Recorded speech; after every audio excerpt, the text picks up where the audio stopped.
All right, it's pretty clear we're going to have a good time this morning. I'm super grateful to share this time with brothers and sisters in the gospel. Thank you for having me. The title of this talk is Building Beloved Community.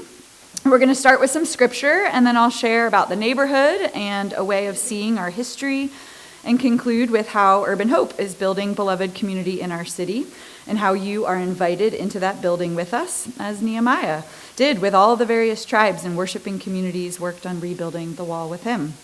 I like facilitating more than I like speaking, so please participate and speak back with me. Let me pray for our time together. Lord, Heavenly Father, we worship you. We're so glad that you got us up this morning and put breath in our lungs and allowed us to share in this time and space. Would you give me words to share that you desire for this group to hear? And may your name be glorified in all the earth. May we care for our neighbors in ways that remind them of who you are and your care for them. And may we all taste the kingdom here on earth as it is in heaven. It's in your Son's name that we pray. Amen. So in the Lord's Prayer, Jesus taught us to long for the kingdom to come to earth. Thy kingdom come, thy will be done on earth as it is in heaven. Since I presume that none of you all have been to heaven yet, because I haven't, we have to have a holy imagination and revelation from God about what this prayer might even mean.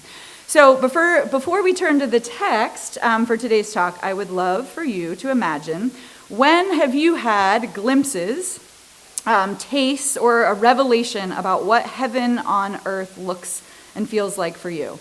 Maybe a family dinner with good tasting food, lots of laughter, a colorful sunset, mountaintop view, like a time when you were like, oh, it's just heaven on earth. So I want to hear from you. What for you helps you imagine what heaven's going to be like? Am I okay? Yep. All right. Okay, I heard there was this amazing concert last night. So just the joy of music and hearing and all that was performed, it sounded amazing. I think that heaven will be a lot like that. I hear there's going to be some singing there, so that's awesome. What else? Relaxing on the beach. Yeah, absolutely. Resting, right? Knowing that we're loved and cared for, just being there. Yep, I think that's good. I think there's going to be a lot of rest in heaven. What else? Ooh, that's definitely one for me too. I'm a big outdoors woman. So yeah, being in nature, floating with the river, going with the flow, it's good. Anything else? One more? Absolutely. Mountaintop, kind of this vast perspective, right? That both were small, but were significant in this amazing creation. Totally. Anything else burning that you want to share? Yes, last one. Oh, wow. That sounds absolutely amazing. I would love to experience that.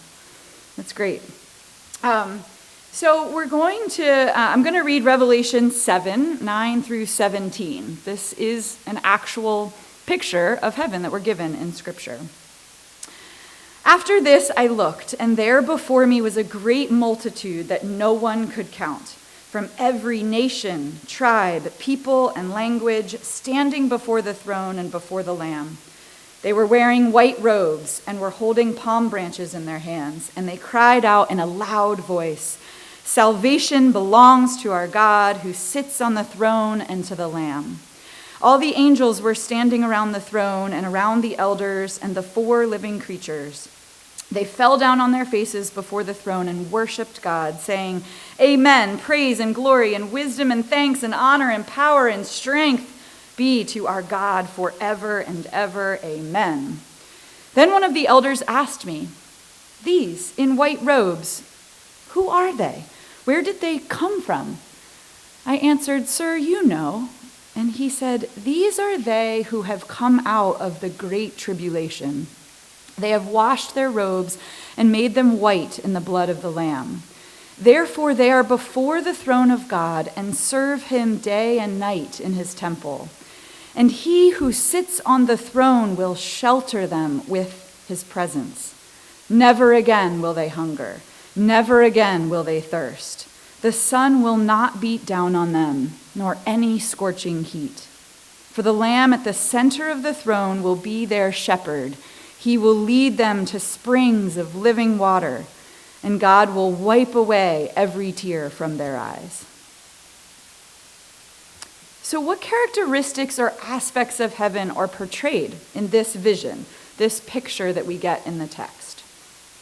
What did you all hear in there? Just kind of putting it into your own words.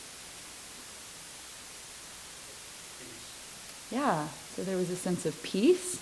Good. What else? Everything will be taken care of. What are some of the things that we hear are taken care of specifically? Our tears. So there's consolation, right? Yep. There's comfort. Shelter. He's sheltering us with his presence. It's kind of amazing image. Yeah. What else? And what are we sheltered from, do we hear?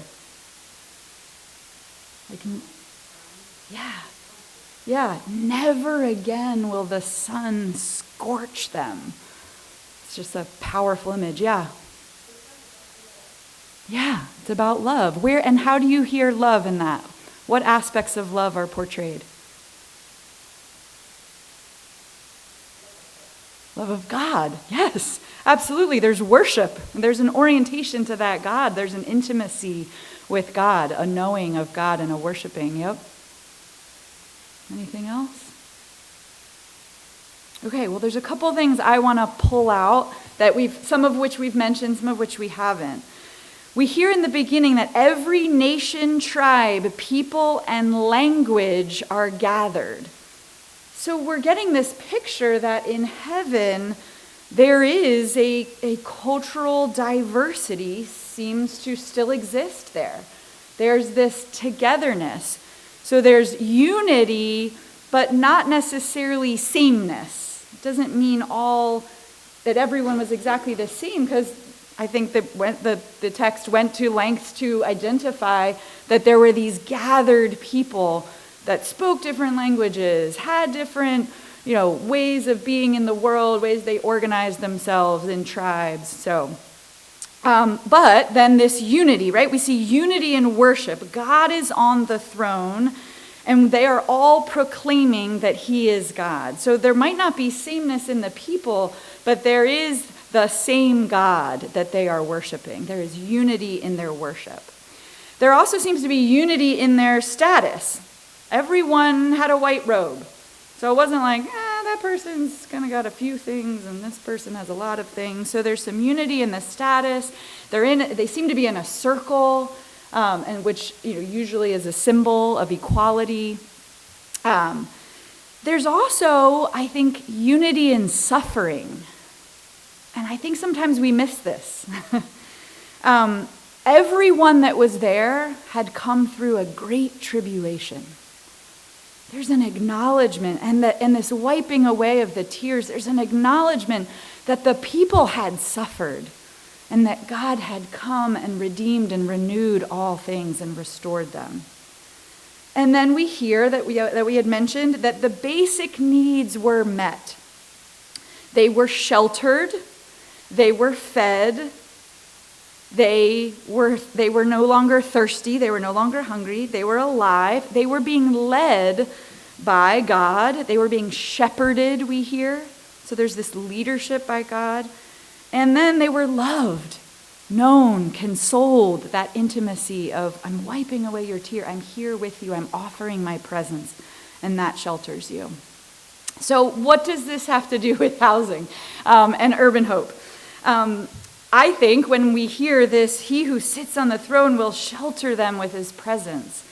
I think that we see that this is our why, our purpose, our vision from God to participate with him in the renewal of all things. This is the good news of the gospel, that God is bringing these heaven realities here to earth, to his beloveds, to us, to our neighbors who know him, to our neighbors who do not yet know him. This is always what the Father Creator has been doing since the beginning of time, that the Son has now made possible through the life, death, and resurrection of Jesus, and that now the Spirit guides us in continuing and extending the salvation story into the future. So, we are to participate in that. So if that's the heaven reality that we have, where are we maybe not seeing that in our communities here in Richmond? So I know that your congregational focus and missional orientation is towards the East End, and you share in our hope for the renewal of all things in that particular part of our community. So I bring you greetings as a 20-year resident of the northeast corner of Churchill. You probably hear a lot about our needs and our struggles, and those are true, and I will talk about them. But I want to make sure that we start and that you remember to approach outreach in a way that honors the Imago Dei that already exists in the community. We have strengths and assets and gifts to share, as well as the need for restoration and salvation and justice. So I wanted in my greetings to also remind you of the great strengths of the neighborhood. I went to an Armstrong football game on Friday night. I know that the Armstrong Leadership Program is one of the things you all support, and Henry Marsh Elementary School, some of those kids will feed up into Armstrong. And it was the regional semifinal football game against Thomas Jefferson. And I just felt like our gifts were on full display. Not only did we win 28-0, which was awesome, and TJ was undefeated, and I'm sure it was not quite as fun of a game for them as it was for us. But there was just at the game, there's strong sense of generational history. Just alumni from Armstrong, all ages, people that were there with multi-generations of their own family. And I think that sense of spirit in our neighborhood, that sense of resiliency of we have been through some stuff together and we're here for one another is really strong in the East End. There were committed leaders of all kinds there. Administration from the school, school board members, other just leaders in our community that showed up for those kids, that said, we're here to cheer you on, we're here to participate in the life of our community. Dancing and just vibrancy of cultural expression was on full display. The Armstrong cheerleaders are something to behold, so I highly recommend you see them at some point. And then just the kids on the field, just demonstrating their own strength, their resiliency in body and spirit and competition. And then for me, kind of the, somewhat random white lady just like hanging out there. There's just a great inclusion in my neighborhood of people of goodwill, a desire for, if you're going to show up and you're going to participate in the good things of our neighborhood, there's a really wonderful sense of inclusion and welcome. All right, so we're now going to talk a little bit about Urban Hope and a little bit about the kind of housing crisis that's going on. I'm trying to think if I should start with we'll go with the who. So this is just a little bit more. I'm bringing you greetings from our team, but Sarah Hale, our executive director, fearless leader of 7 years, she's amazing. She worships at Third Church, and she's just has brought so much growth and energy and amazing kind of patient commitment to our team. And then you can see our staff. That's actually missing one in that bottom right corner. We hired someone recently, and we haven't taken a new photo. And then our board of directors you see on the left there.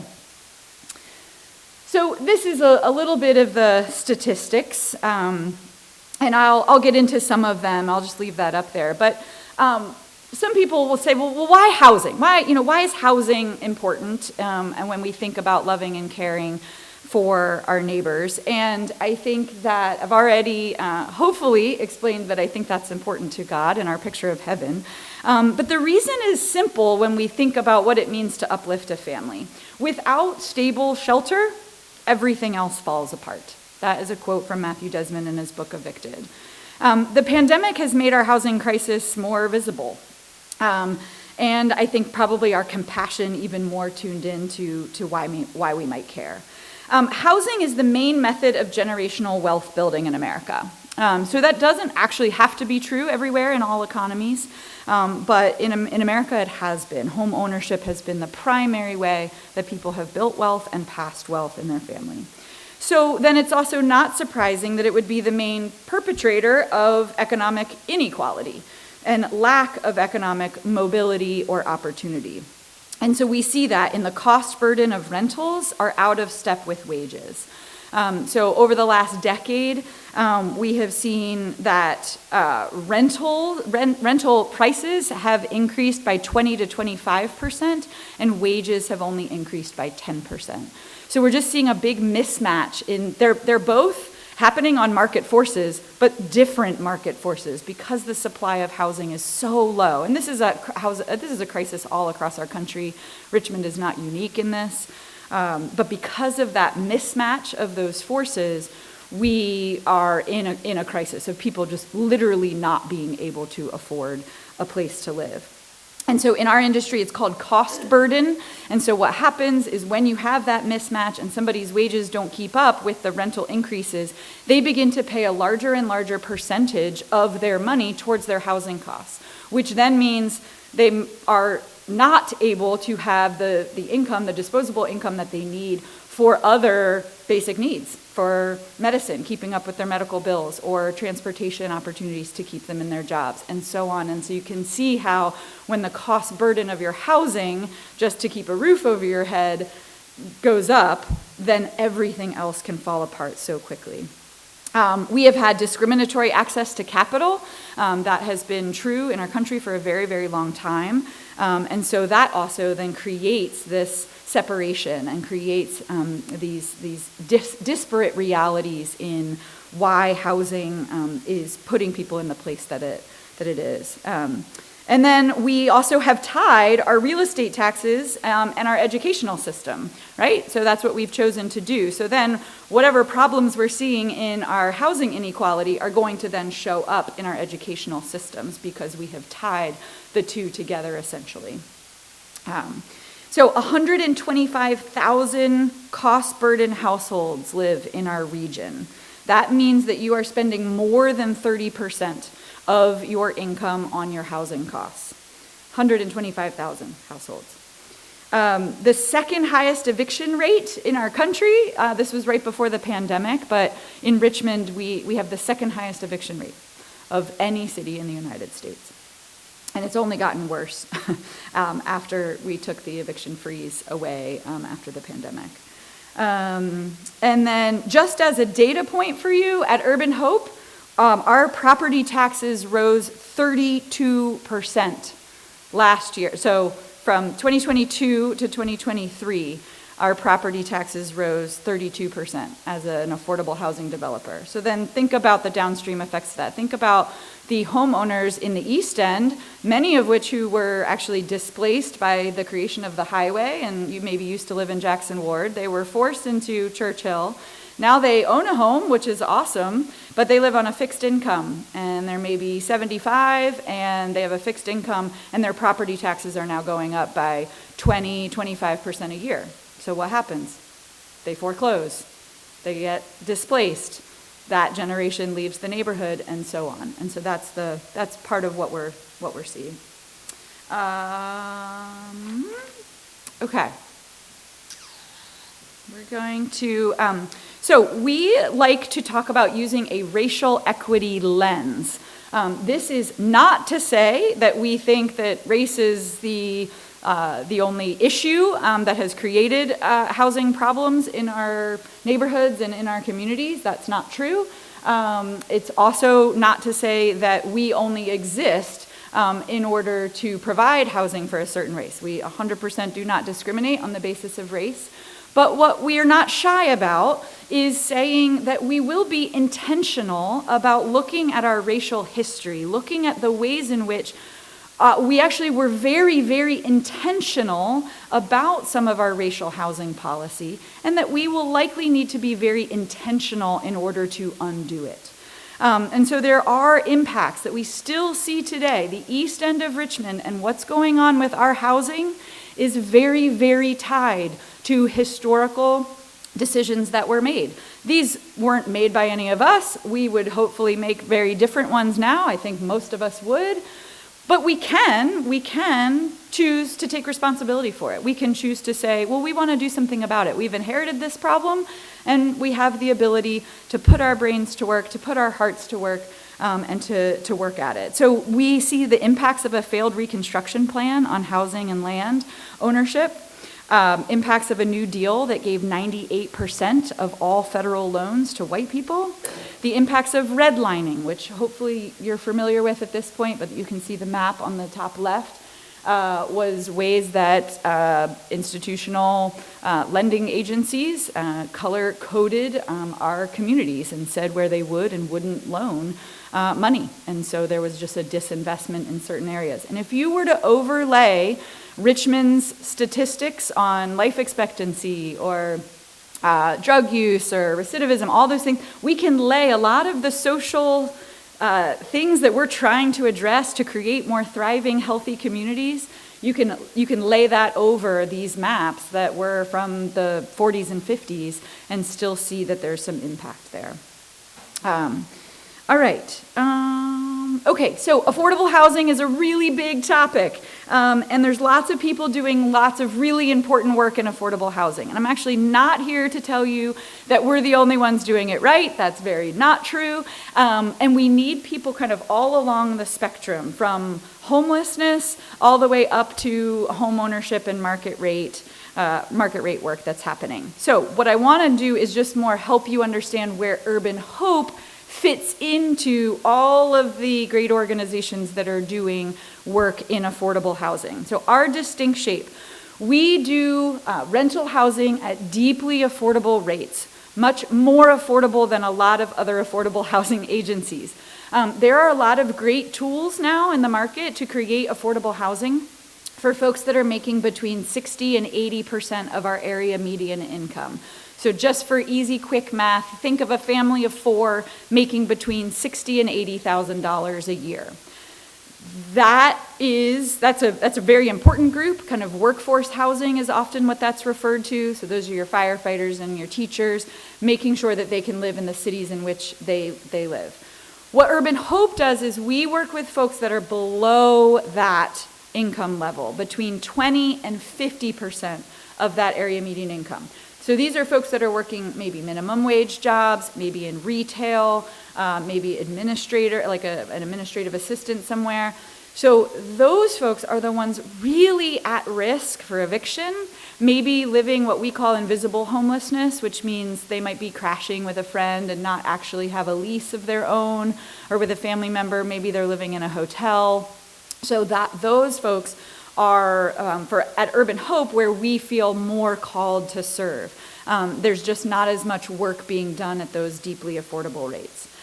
We are really passionate about protecting against displacement. So in this community that you all have chosen to love in the East End, because of these market forces that I was talking about, there are a lot of people being displaced from where they live, where they go to the doctor, where their friends are, where their kids go to school. And we don't want kids bouncing around from school to school. We don't want to displace people from those social networks that they already have to keep them whole in their lives.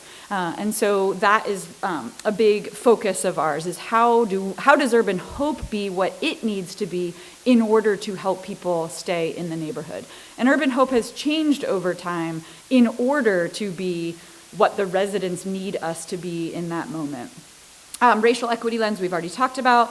Resident-centered partnership. That was a little bit of what I just said too, but for us, we take the residents and they come to us and they say, here's what I need, here's my story, here's what I'm looking for, here's how I want to stay in the neighborhood. And we partner alongside them to get there. Instead of an organization saying, we came to make you all homeowners, and so let's get on the track that we want you to be on and kind of force people into that. We start with the people and then we try to be who we need to be in order to serve where they're going. And then beloved community, that vision that we have in heaven of lots of different people living in unity together, worshiping God. A little bit of our history. So Don Coleman, if many of you guys maybe have heard him or know him, he was our founding executive director. We were birthed out of Charity Family Ministries, they were loving and serving primarily public housing, Creighton Court residents. And they were providing an after-school space and some workforce development. And then eventually they wanted to get into housing. And so Urban Hope was birthed in 2000.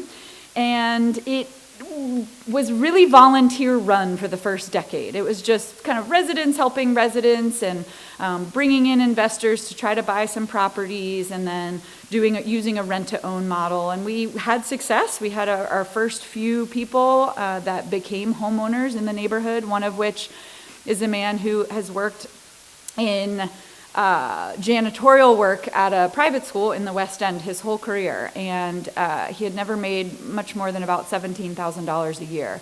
And he grew up in Churchill, and he ended up purchasing a home from Urban Hope on the block on which he had grown up, where he was a single father raising two of his sons in the neighborhood. So we had some great early successes, but it was very small, very organic. Nobody had ever heard of Urban Hope outside of the East End, essentially. And that's when we began to shift. We made a big shift into rental housing. That's because we were seeing there were other housing agencies coming into the East End working on building first-time home buyer opportunities, which was great. Better Housing Coalition, Project Homes, Habitat, and by their own admission, that I know they've said publicly, so I don't feel I'm speaking out of turn. One of the unintended consequences of that work, and the city put in a lot of money, which was great, and to take dilapidated homes and empty lots and to build homes and to create first-time home buyer opportunities, which again was good, is good. I still have lots of friends in these houses. But most of the people that took advantage of that good work were people from outside of the neighborhood moving in. They were mostly VCU professors, nonprofit workers, pastors, lots of people like me. And so that was okay, but not intended, I think, one of the things to actually uplift the poorer residents of our community. And so Urban Hope kind of sprang into action then, I would say. And so we need to be protecting affordability for rental housing. A lot of our people that want to stay in this community aren't prepared to take advantage of those other opportunities. Their incomes just weren't high enough in order to be prepared for home ownership and to be able to apply to get one of those houses. So that's where we decided we would be more of that longer term on-ramp, that we wanted to provide rental housing so affordably that people could eventually actually make it to home ownership. And we've seen that happen. We had to launch a new investor model in order to do that, so that Urban Hope began to own property and could leverage that and put long-term debt on it so that we could begin to scale. And we also realized that that the financial health piece of our residents was the most important thing for keeping them stably housed. And we used to outsource that. We used to say, you can go to one of these other financial groups that are teaching financial education in order to get that. And that was just not as successful. It was not as culturally relevant. It wasn't being taught from a trauma-informed perspective. So we brought that in-house. Carolyn Lofton, our director of programs, now teaches our financial health class. And we would consider that really our special sauce, the relational work that happens with our residents, with people applying for housing, to say, this is the work that needs to happen at a heart level for us to understand our relationship to money, how I can change behavior. It's not as much about head knowledge. And I think we all experience this, right, in our lives. Like, I can know something is not good for me and still choose it all day long until I address the why, or until I address the kind of structure or systems or other people that can help me along the way. So these are just a couple of facts about us, who we are. We have 35 rental units, 2 quads, 6 duplexes. It's scattered site work, which, if any of you all are familiar with affordable housing, is kind of the hardest and most expensive affordable housing work to do. But that stays within the character of our neighborhood and also the integrity of our clients and those who we're serving. We don't desire to concentrate everyone in the same area. We want to do scattered site. But yeah, we're growing, and I think I've covered most of this, and I want to stop for questions soon. This is a little bit about our outcomes. I did want to talk about moves. So we consider 2 things that we track in order to know if Urban Hope is being successful. So the first is a move from unstable to stable. So as I already spoke about, the invisible homelessness, if somebody is moving around a lot or their landlord has jacked up rents and they can't afford it anymore. So if they are not stable and they are at risk of losing housing, going from that to stable with us, we consider a success. And then a lot of people will ask us, well, how long do you let them stay with you? And our answer actually is, it totally depends. And we are very comfortable with that.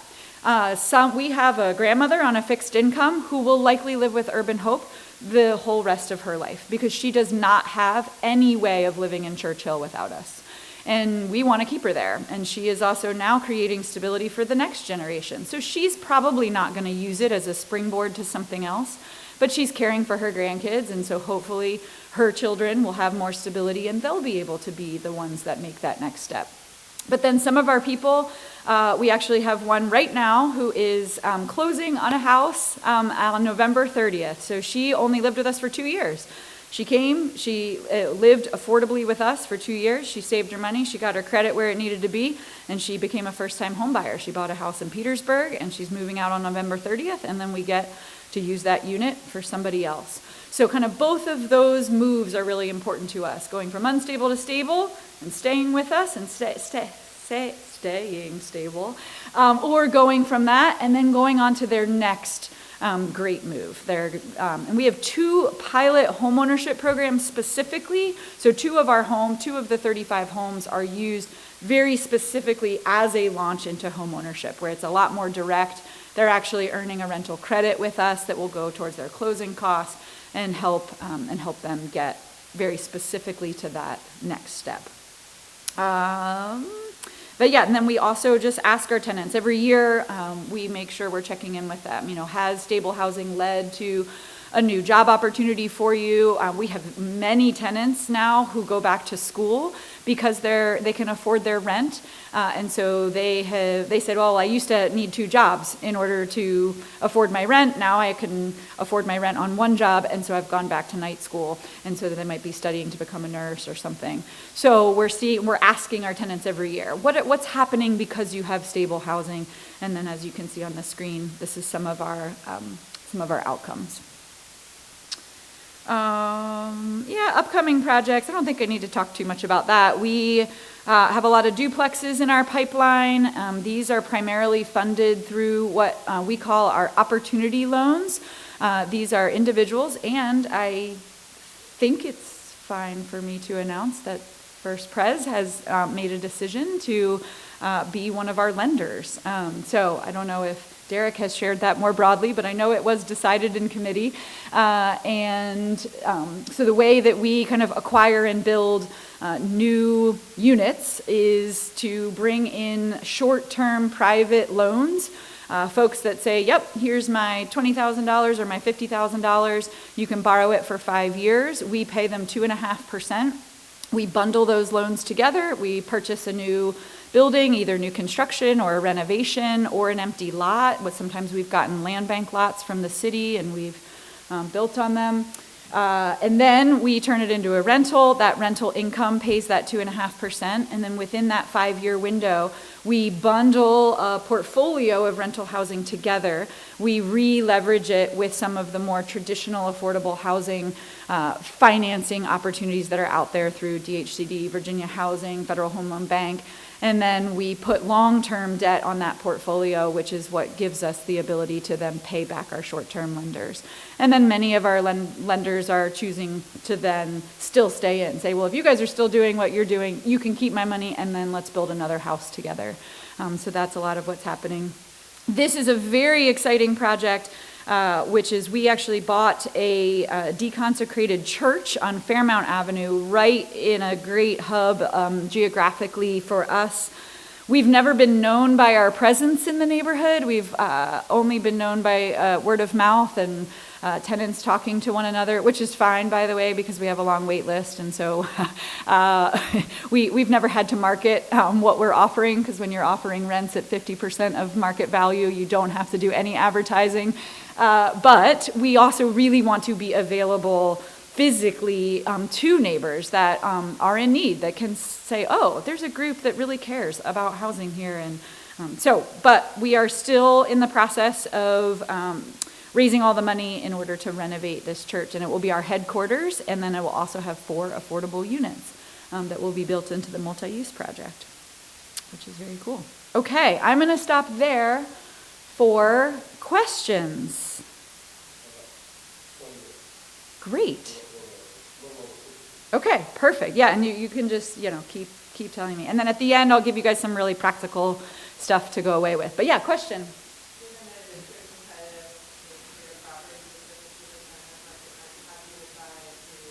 Oh, yeah, really good question. So we have, so it's a matchmaking process that can be kind of complicated in the sense of, right, because it's housing.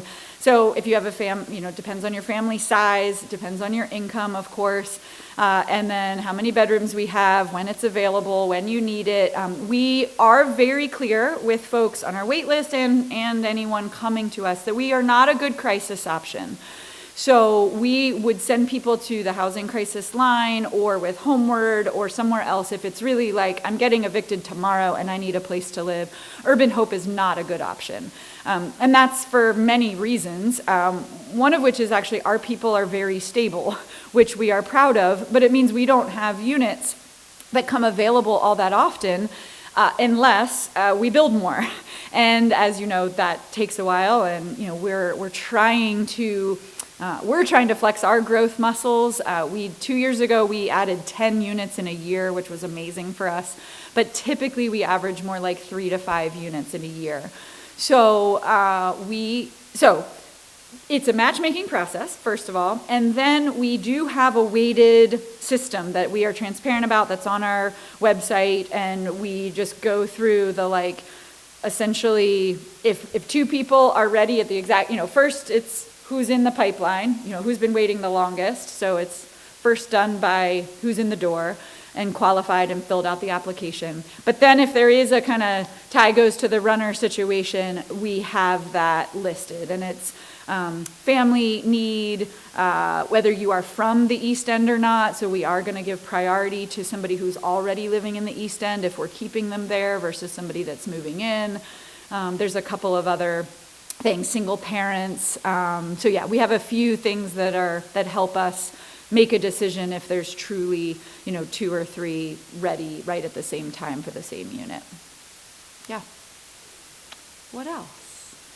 Yeah, Nancy. The city, I think you have nailed it as far as we have a serious affordable housing, and it's really feel it. Yeah. What do you think the city? Yeah, good question. I think they can do a couple things. So I think that I do think the Affordable Housing Trust Fund, and then even now what they're moving towards with bond work and all that. I mean, it's a capital intense problem.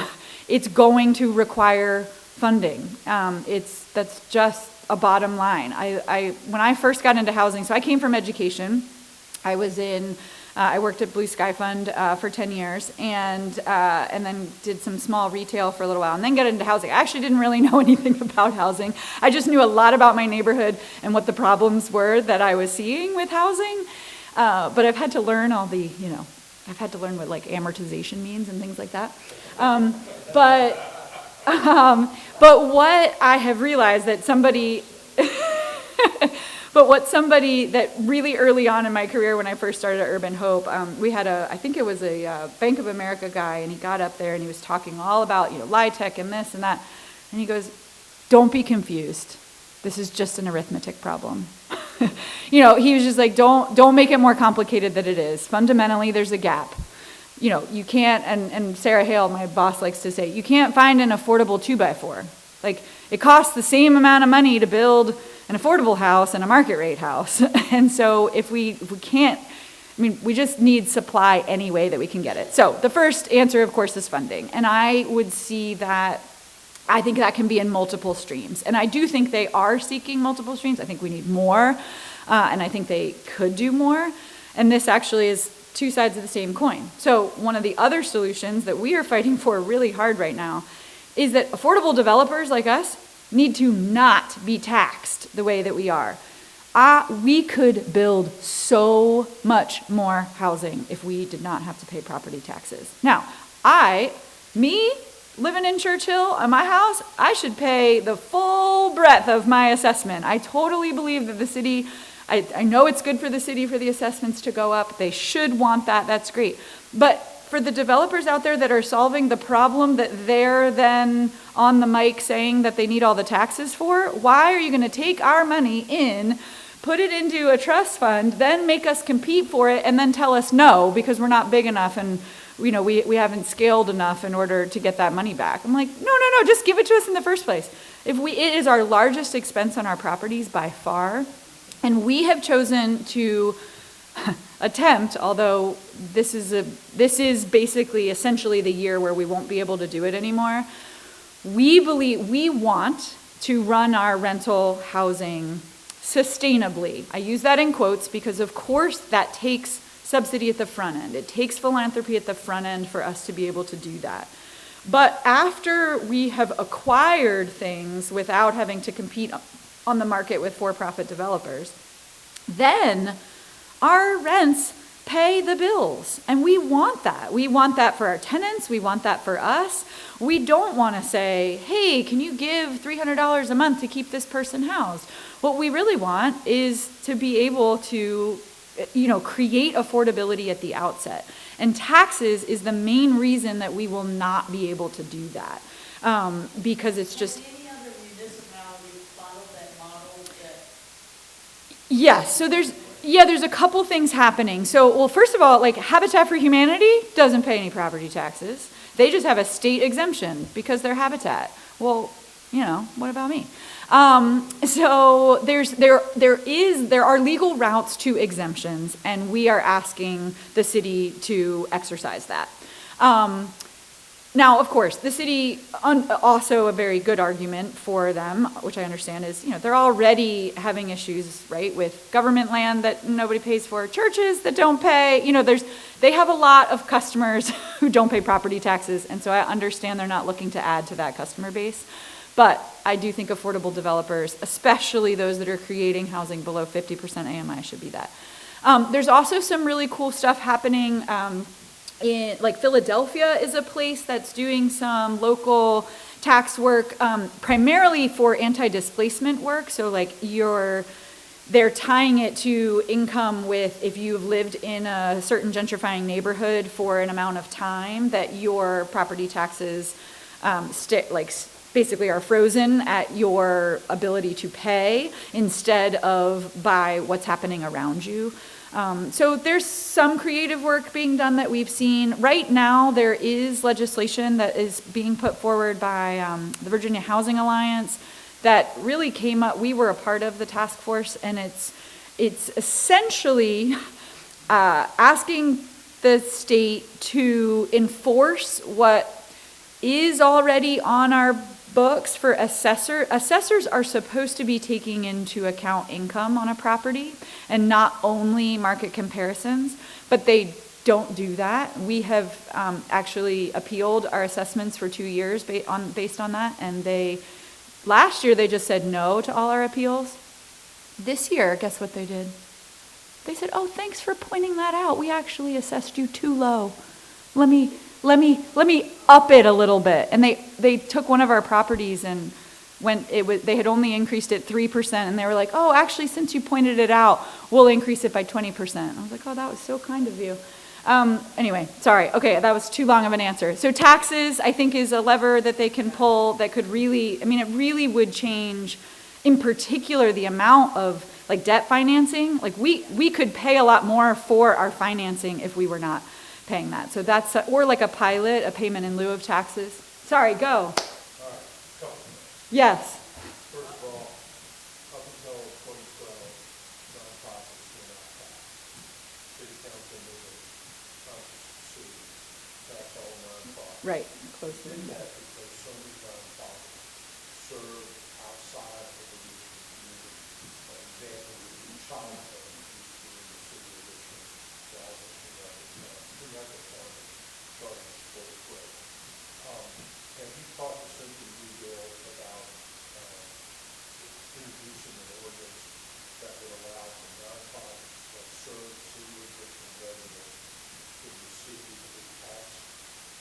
believe, based on the percentage that they serve. So if you're serving 100% Mm-hmm. of the city of Richmond residents, you get 100%. Hmm. Have child services, which is down the Mm-hmm. street. 75% of the children come from this area of Yep. the community. Mm-hmm. The rest come outside of the city of Richmond. So they would be in a complicated situation. Yeah. I think it's critical that, when you have Ellen Robinson, you have Cynthia Newberg, Mm-hmm. and that are, very strong advocates, but they're talking out of both sides of their mouth. Mm-hmm. And I'll say that to their face. Yep. So don't worry. I trust that. Mm-hmm. Okay? Yep. All right. So I would suggest you look at it in that way. The other thing is, just for folks that are not familiar with, the city of Richmond has a very good tax relief program for families that own homes and basically have low income. So you pointed out an example of someone not being able to afford their house because of the taxes. Mm-hmm. In fact, there's a program that checks that so that they get that tax relief. That's been in place for many, many, many years. It has, yeah. You have to be over 65, and it's just, sadly, it's just underutilized. There's not a lot of knowledge. That's the biggest problem. Yep. That individuals don't realize. Yep. The city, I know, spends a lot of time trying to put that information out in the community, but it really comes up with the council members need to know more. Yep. Yeah. Thank you so much for all of that. Yes, so we are in great conversation with Cynthia Newbill for sure. Andreas Addison has been like the one actually paying the most attention to the tax side of things. Ellen Robinson is certainly a housing guru and has been supportive forever. But I feel like he's the one kind of willing to lead on this. So we are in those conversations. I do, we did know about this window. I actually thought it was before 2012, but one of the things we're up against is they very intentionally closed this exemption that they have the power to use because it was for all nonprofits. And our argument, and it's totally self-serving, of course, but our argument is like, we understand maybe that you can't not tax all nonprofits, but the ones that are solving your housing issue, the one that's tied to property taxes, it just seems kind of logical. But yeah, so we're there, we're trying to make that happen. But I love the thought of, tying it to the clients and the locality of the clients. But certainly, Cynthia, for us, because Urban Hope is geographically focused, we are a 7th district housing nonprofit. She's well aware that we're solving that issue. They're trying, their response to us so far has been that they're gonna try to go this income route. We don't think it's gonna go far enough to help us, but it's something, and we're willing to do something. That's a full exemption we know might be too much. We're gonna ask for it, but if we don't get it, that's okay. What happened was it was about 2007 and then it was reintroduced back in council. Right. Something like that. Yeah, that sounds right, yeah. And that's what happened. Yeah. And it came back. And then after 2012, council made the city Captain Graziano read that effort. Yep. And really put the payroll back. Yeah, yeah. I know we're almost out of time. I will say just the other really big thing the city can do, and they are, but it's, two things actually. Land, they've got to fuel the land bank. They've got to put more into it. It's one of the only tools for us outside of just the generosity of the community for us being able to do our work would be to receive land bank lots. And then also anything that they can do to just create development affordability, which means a higher functioning permitting system, making things go faster, just any sort of efficiency, which I know we're all shaking our heads. But Henrico, it is why Henrico is able to do this differently, because their systems work. And so developers want to be there because it's faster and they know they're going to get their projects done, and there's less risk, and less risk means more return for their investors. So anyway, any other questions on what we do, or? Yeah, good. Let me just leave you with just like a couple prayer requests for Urban Hope, things you can be praying for us, and ways you guys can get involved.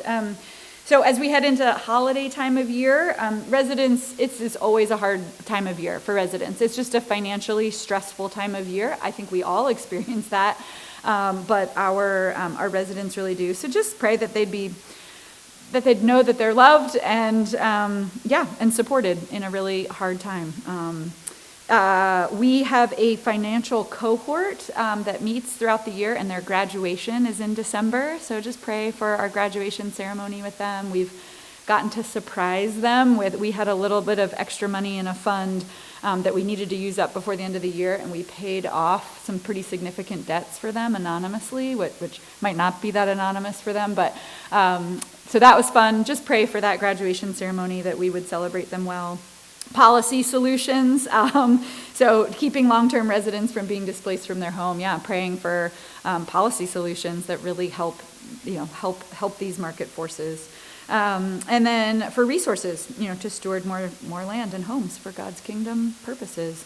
Becoming an opportunity lender. Our next info session is in February. I do send Derek and Carolyn these things, so hopefully they'll get to you.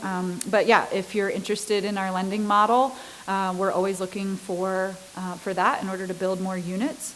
Volunteering, we have 3 kind of big volunteer days a year on Saturdays when the weather's warmer. So our next one actually isn't until March, but just want to put it on your radar. And then we also have kind of, if you are somebody who is particularly handy and you like to do that type of thing on an as-needed basis, you can join a volunteer list that then we just send direct needs out to work on our properties, of course. Contributing to our annual fund, of course. I know that's not shocking to anybody, but year-end giving, every dollar counts, and we would love your support. Considering board service or referring other board members. If there's some folks in y'all's congregation that you think cares about housing a lot, or knows a lot about the East End, or has, or maybe a past banking professional, I heard, is sitting in the crowd.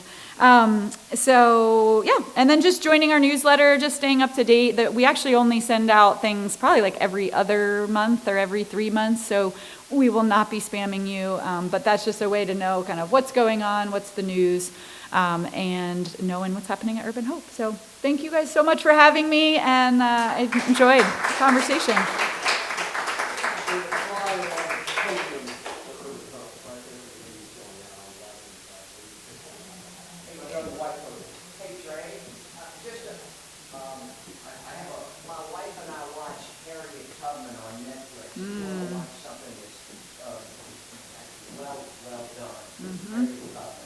It's a really good movie. Lawson, thank you so much. Thank you. Thanks for having me. My question is what the people include, what the reading, how you cover that. Oh, yeah.